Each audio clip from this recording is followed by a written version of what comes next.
The word failure in itself sends shivers down one's spine. The thought of it sometimes brings back very sad memories. Just like a scene in a horror movie, we try to avoid it at all costs.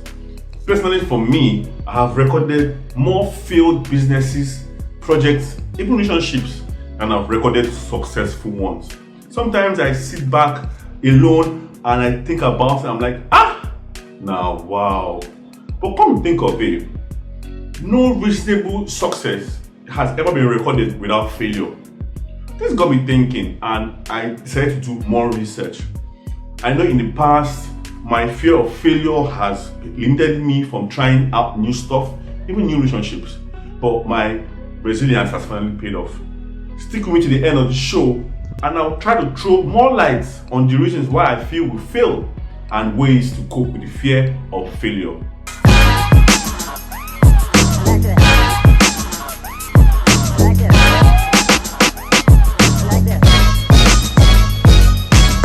Hello and welcome everyone to this episode of Nothing is Lost. This is an inspirational series where you and I get to learn our voices for the good of the society. I'll be your host for this episode. My name is Ob2ice, and the topic for today is the fear of failure. So, sometime in 2016, I invested a lot of my money and time in an e-commerce website. The overzealous me wanted to sell everything from apparel to shoes to picture frames, laundry, food, even organic cream. After sleepless nights of graphics, consultations, photo shoots, even coding, we successfully launched the website. But few weeks down the line, I wasn't recording the sales which I envisaged. I was so overwhelmed with the daily runnings of this project, and after a couple of weeks, I just burnt out and I abandoned the project.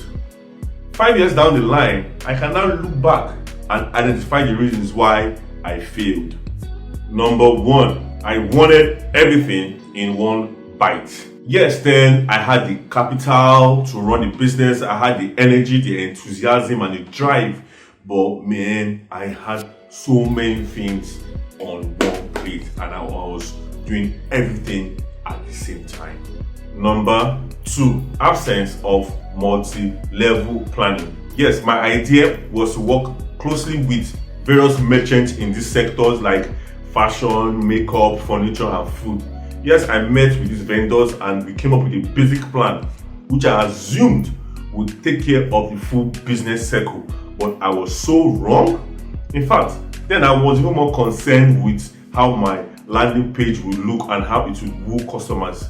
I did not take into perspective the major core processes of the business, like following up on leads, the delivery system, an effective and easy way to pay. Number three, insufficient specialized knowledge. No thanks to my enthusiasm and my granular nature, I found it very difficult to take out some quality time to seek out the needed knowledge I needed in these various markets. All I knew were just the basic knowledge and I felt it was enough. Number four, not listening to advice. So I was so swollen up with my ambition that I just couldn't discipline myself enough to listen to quality advice. Yes, I heard a couple, but I didn't hear enough. So for me to have experienced such setback in my business, it kind of instilled in me this fear for any online-based business. I end up reverting back to my brick and mortar way of doing things. Okay, so fast track to today, I am fortunate enough to have broken that jinx of that fear, and now I can share with you the steps I took to cope with my fear for failure. Number one, redefine failure. So most times, what we fear most is not even failing at that interview or relationship or business project. It is the feelings of embarrassment or rejection that comes afterwards. That is what holds us back from trying again. But we must remember that failure is part of life and it's also a unique way to learn and acquire new skills. Number two, consider the outcome. Remember, the fear of failure can be whooshed away with a magic wand. It can only be managed. So ask yourself this question: what is the worst that can happen if things go good or bad? So arming yourself with a fear list and a success list can help you cope with whatever outcome you get. Number 3, focus on learning. Engaging that new project with a mindset focused on learning and not on expressing emotions can go a long way in helping you reduce that anxiety of failure. Number 4, use positive thinking. So avoid negative self-talk that can reduce your confidence, but instead invest your time in listening to positive audio, reading about successful people, so that they can fire you up and get you ready for the huge task at hand. So that's it, guys. We've come to the end of yet another interesting episode. I learned a whole lot while preparing for this show, and I hope you're able to pick 1 or 2 things.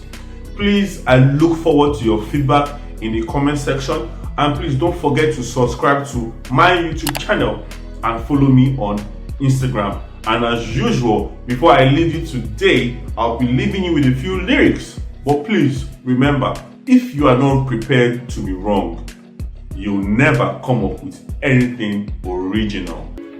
How you doing?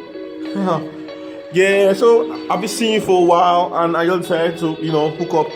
It's the type I'm looking for. Hello, I no go ever let you go. She no say, first time I saw you, I was like, whoa. My brain went frozen, body said, okay.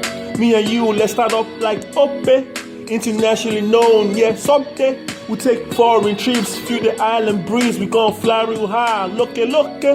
Yo, I know you gon' be thinking about the past. You don't cast, your relationships know they last.